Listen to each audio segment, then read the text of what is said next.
Seringkali manusia menghayal tentang keindahan.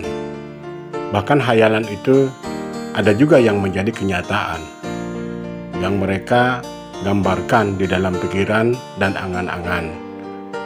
Kadangkala juga diucapkan, dan ada juga yang dilanjutkan dengan tindakan, yaitu dengan perencanaan-perencanaan.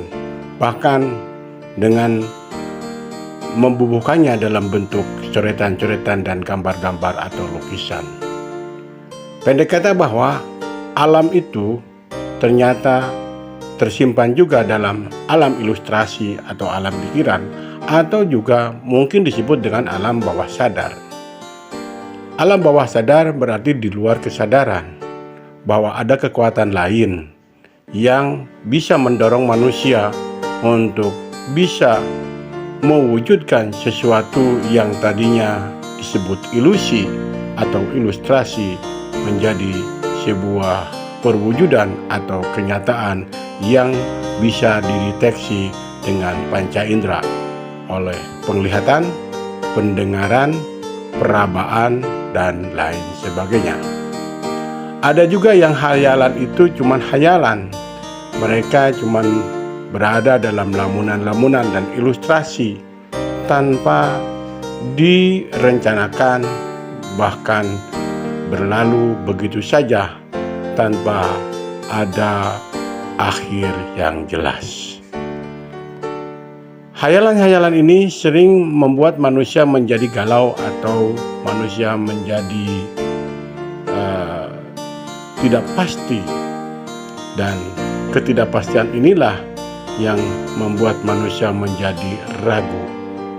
Makanya dalam ajaran-ajaran yang diajarkan oleh aliran tasawuf, maka hayalan atau lamunan-lamunan jangka panjang, besok, lusa, bahkan mungkin mingguan, bulanan, dan tahunan, itu sebaiknya dihindarkan karena manusia bisa terperosok ke dalam hayalan-hayalan dan ilusi-ilusi yang itu ditumpangi dengan kekuatan-kekuatan yang tidak baik.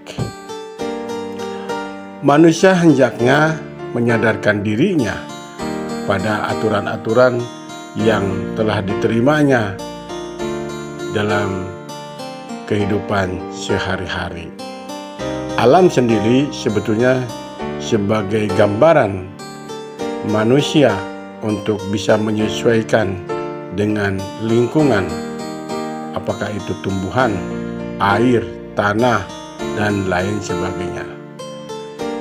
Ada dan tumbuh secara sendiri, dan ada yang tumbuh membutuhkan jamahan dan bantuan tangan manusia, dan ada pula yang kolaborasi, yaitu perlu sentuhan bersama.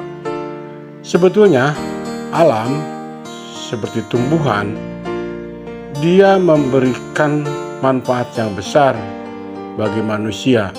Sebut saja terumputan atau gulma. Paling tidak dia memberikan manfaat, memberikan oksigen untuk pernapasan manusia. Yang kedua, dia menjadi makanan untuk hewan ternak. Kemudian hewan ternaknya menjadi sumber makanan manusia. Yang kedua, menjadi pengindah pemandangan, sehingga dengan adanya rerumputan yang hijau, mata menjadi segar. Yang kedua, tanaman-tanaman yang berbuah.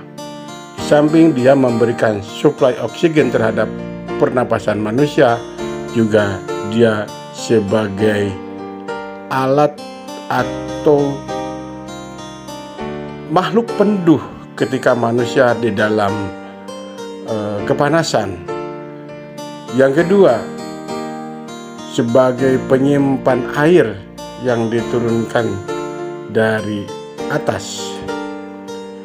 Kemudian juga sebagai alat pengindah pemandangan, alat peneduh, sebagai sebagian dari komponen atau instrumen bahan-bahan yang membantu manusia, baik itu dalam pembuatan kerajinan ataupun rumah dan lain sebagainya. Air, apalagi karena sebagian besar kebutuhan makhluk hidup itu terpokok pada air. Karena